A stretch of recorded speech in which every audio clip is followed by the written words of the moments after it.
Examiner जो है वो एक वैक्यूम में काम नहीं करता है। डेफिनेटली उसकी रिक्वायरमेंट ये है कि आपने सिविल सर्विस में जाना है तो आपने लोगों के साथ इंगेज करना है।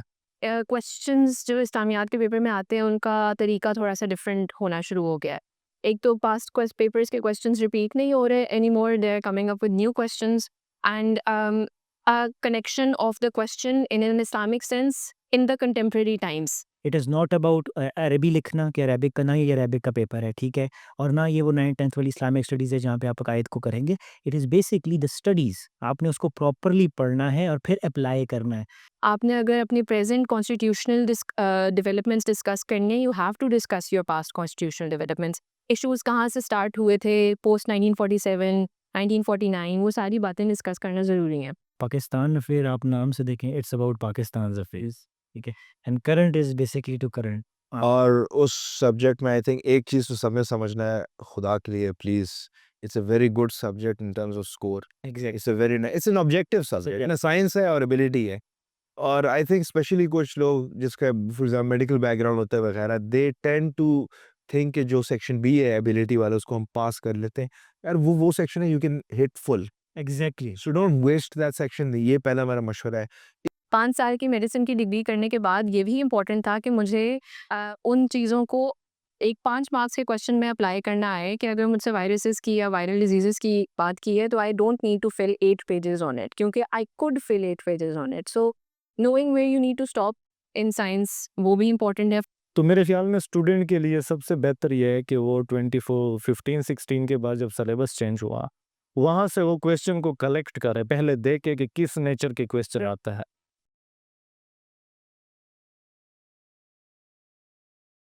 Assalamu alaikum. Welcome to a new episode of Decoding CSS with Noah. Uh, now we're going to focus on the 2026 paper, and for those students giving the compulsory subjects, the non-English compulsory subjects, how the subjects have evolved and how we should critically analyze them. And to start with this, we will start with Sir Usama. He will explain the compulsory subjects one at a time. So, the very first subject we are going to discuss is Islamic studies। और आप लोगों को पता है कि गुज़िश्ता 1 से 2 सालों में जो इस्लामिक स्टडीज़ का पैटर्न है, इट हैज़ लाइक इवॉल्व्ड, और जो डिमांड ऑफ द एग्ज़ामिनर है, वो भी बहुत ज़्यादा जो है वो एनालिटिकल साइड पे चली गई है rather than having the cramming side of concepts of और अकायद ऑफ इस्लामिक स्टडीज़। तो हम उस पे जो है ना बारी-बारी अपने पैनल से जो है वो एडवाइस लेंगे कि उनके एक्सपीरियंस में, उनकी उनकी आउटलुक में टुवर्ड दिस सब्जेक्ट क्या चेंजेस हुई हैं और किस टेम्परामेंट के साथ 2026 के बच्चों को एग्ज़ाम में बैठना चाहिए रिगार्डिंग इस्लामिक स्टडीज़। तो I start on my left side. Sarilal, आप बताएँ कि आपको क्या लगता है कि एग्ज़ामिनर की अब डिमांड इस्लामिक स्टडीज़ को लेके कैसे इवॉल्व हुई? जी, एग्ज़ैक्टली। तो एग्ज़ामिनर जो है वो एक वैक्यूम में काम नहीं करता है। डेफ़िनेटली उसकी रिक्वायरमेंट ये है कि आपने सिविल सर्विस में जाना है तो आपने लोगों के साथ इंगेज करना है।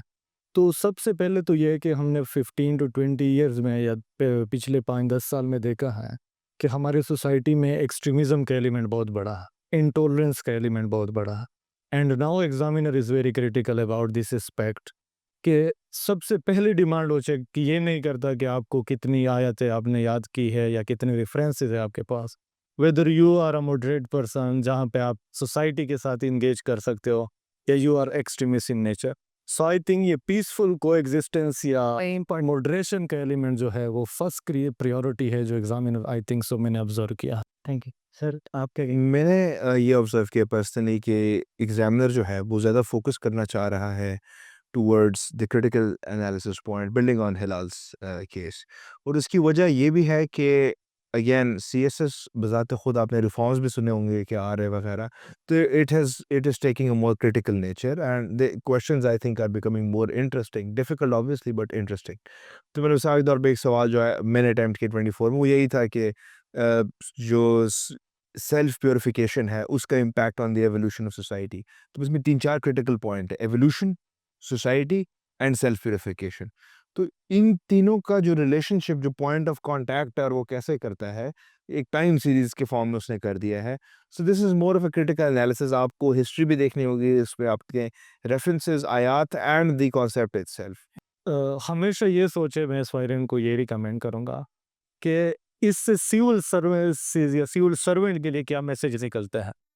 मतलब अगर आप कोई सूरत का रेफरेंस भी दे रहा तो civil because you would become a civil servant, तो आप उस लेंस में अगर सोचोगे तो कभी भी आपके मार्क्स जो है कम नहीं। मैम आपका I agree with both of their points as well. I think मैंने जो notice किया in the past 2 years giving the 24 and 25 की attempts, questions जो इस्लामियात के पेपर में आते हैं उनका तरीका थोड़ा सा different होना शुरू हो गया है। एक तो past papers के questions repeat नहीं हो रहे anymore, they're coming up with new questions and a connection of the question in an Islamic sense in the contemporary times. This connection is becoming very important. I think that is what the examiner is now looking for. तो instead of cramming a lot of आयात्स and irrelevant आयात्स को plug करने की कोशिश करना, I think specific आयात्स are going to be more important going forth from now. दूसरा 25 के पेपर में एक क्वेश्चन था, इट वाज रिलेटेड टू ज़कात but it wasn't asked directly, ज़कात का वर्ड कहीं नहीं यूज़ किया हुआ। जो कॉन्सेंट्रेशन ऑफ वेल्थ है सिस्टमैटिक एप्लीकेशन एग्जैक्टली। सो जो अकायद से रिलेटेड, जो इबादत से रिलेटेड भी क्वेश्चंस वगैरह अब आएंगे, they are not going to be a one liner type question, so वो थोड़े कॉम्प्लिकेटेड क्वेश्चंस आएंगे। So I think the students, the aspirants, they need to start seeing इस्लामियात as more of a scientific subject. अब इस तरह उसको analytically लेके चलने की ज़रूरत हो। It also shows the government is focusing towards the spirit of Islam exactly. rather than जो hardcore rote learning. अगर हम रिकॉर्ड को कंक्लूड करें तो आपको ये याद होगा कि रिबा को ख़त्म करने के लिए भी रिफॉर्म्स का फाइनेंशियल सिस्टम केंद्र गवर्नमेंट ऑफ पाकिस्तान ने लाया है। तो अगर उन्होंने 2027 का एक बेंचमार्क सेट किया है that also goes in accordance with the bureaucratic reforms as well, तो ज़रा आप सोचें कि वो आजकल के ब्यूरोक्रेट या सिविल सर्वेंट से मांग क्या रहा है। वो इस्लामिक स्टडीज़ की एप्लीकेशन या understanding. It is not about अरबी लिखना कि अरेबिक का, ना ये अरेबिक का पेपर है, ठीक है, और ना ये वो 9th-10th वाली इस्लामिक स्टडीज़ है जहाँ पे आप अकायद को करेंगे। It is basically the studies, आपने उसको प्रॉपरली पढ़ना है और फिर अप्लाई करना है। ठीक है, बात आपकी फाउंडेशनल ग्रिप होनी चाहिए, लेकिन जब तक आप उसको अप्लाई नहीं कर पाएंगे सोसाइटी में, तो आप इस पेपर को क्रैक भी नहीं कर पाएंगे और पास नहीं कर पाएंगे। अब current affair and Pakistan affair जिसमें स्टूडेंट ज़्यादातर कंफ्यूज होता है, हम देखते हैं कि करंट अफेयर में वो मार्क्स ले लेते हैं 70+, पाकिस्तान अफेयर में 2-3 सालों से हम देख रहे हैं कि वो 30-40s में वो मार्क्स लेता है। यानी स्टूडेंट बेसिकली ये नहीं जानता कि एग्जामिनर की demand about the current and Pakistan affair क्या है। तो पहले मेरी राय इसके बारे में अगर मैं सिंपली बताऊं कि पाकिस्तान अफेयर के बारे में डिमांड क्या है एग्जामिनर के, तो पाकिस्तान अफेयर में you must have strong knowledge about Pakistan history that may be this pre-partition and the post-partition. Unfortunately student उसको इतने इंटरेस्ट से नहीं पढ़ते क्योंकि वो कहते हैं कि क्वेश्चन नहीं आता, लेकिन उसकी एप्लीकेशन हर क्वेश्चन में होती है।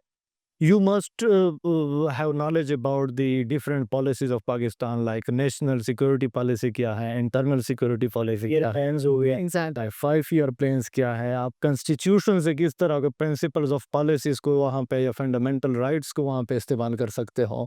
तो I think so Pakistan affair में ऑब्जेक्टिव्स ऑफ फॉरेन पॉलिसी से लेके फॉरेन पॉलिसी के 6 बेसिक ऑब्जेक्टिव वहाँ पे डिफाइन है, उससे लेके पाकिस्तान से रिलेटेड जो भी डॉक्यूमेंट है उसका एसेंस आपको उस पेपर में मिलता है।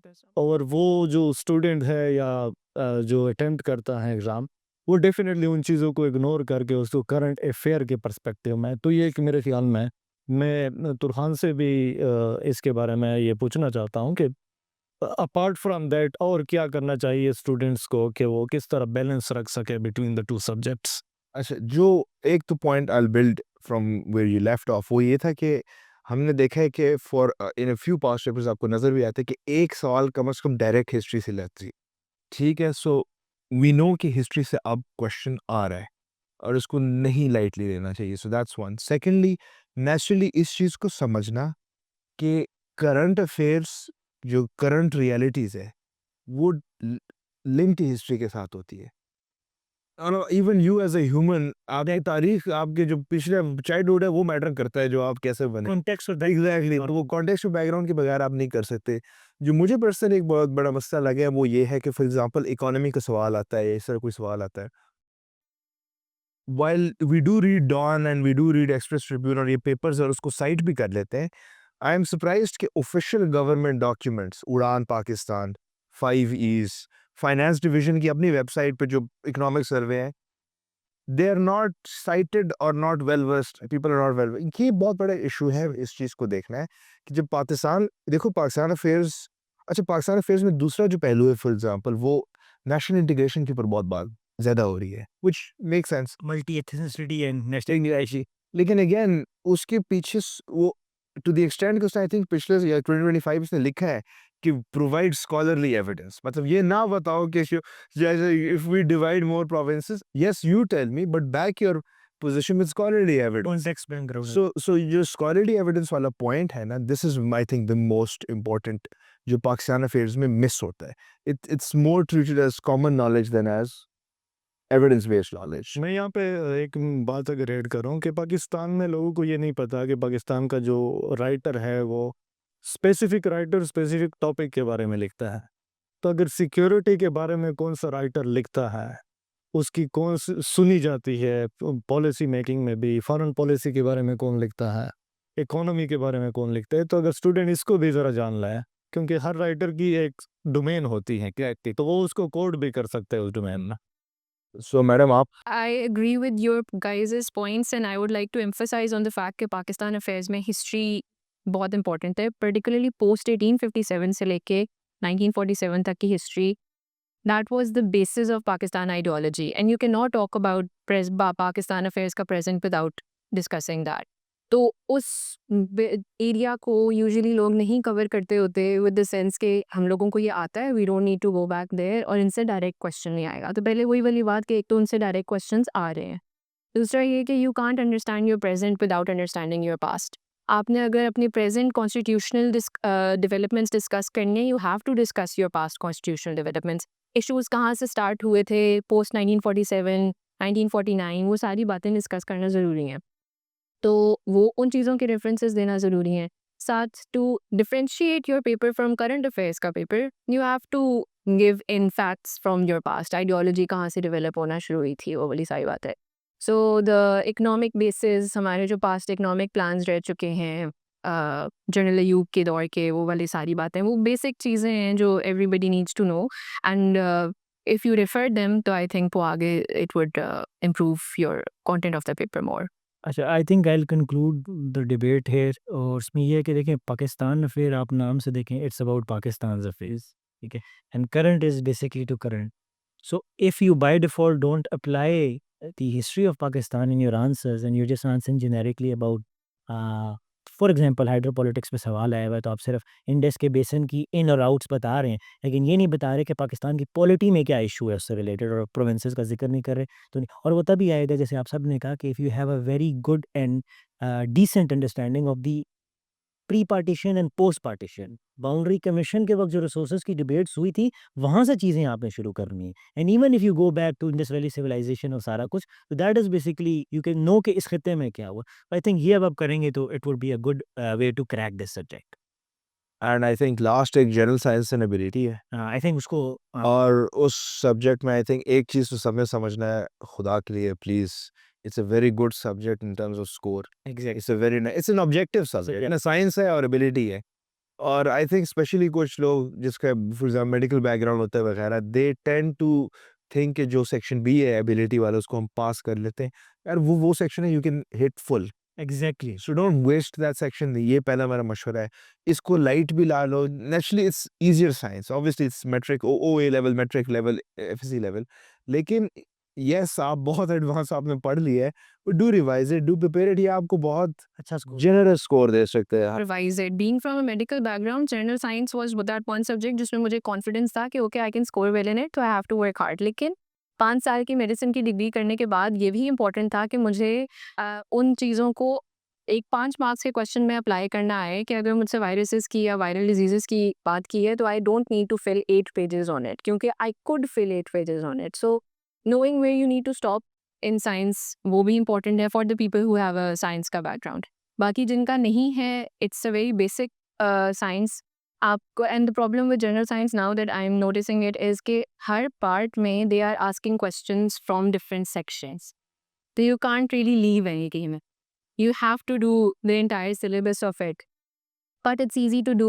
and science में मेरा number 1 tip यही था that I focused on, you have to draw diagrams, you have to diagrammatically represent everything. So I think that was a good That was my weakness as well, इसलिए मैं heart liver को avoid ही करता था। इसमें ये है ना कि जिस तरह आपने कहा कि ये एक बड़ा एक पॉजिटिव सब्जेक्ट है एस्पायरेंट के लिए, क्योंकि ये वह सब्जेक्ट है जिस पे आप टेक्स्ट बुक पे रिलाई कर सकते हैं। आप एक जो अच्छे टेक्स्ट बुक ले लें, उसको आप एक दफ़ा तैयार करें, इसकी रिवीजन करें। हाँ, मैं ज़्यादा कमेंट जो है वो जनरल एबिलिटी पे करूँगा कि डिस्पाइट द फैक्ट कि मेरी बैकग्राउंड जो है वो इंजीनियरिंग से है, लेकिन उसके बावजूद भी क्योंकि डिमांड एग्जामिनर की कुछ और है, कुछ बेसिक चीज़ों की डिमांड है, तो इसका ये मतलब नहीं है कि आपने एक्सपर्ट लेवल पे चीज़ें पढ़ी है तो आपको बेसिक भी दोबारा आती हो, ठीक है?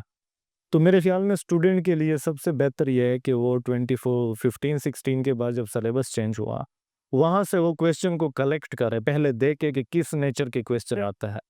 सिलेबस में बताया गया है कि कुछ क्वेश्चन एवरेजेस से, कुछ अरिथमेटिक मीन्स, सीक्वेंसेस से, इन चीज़ों से आएंगे।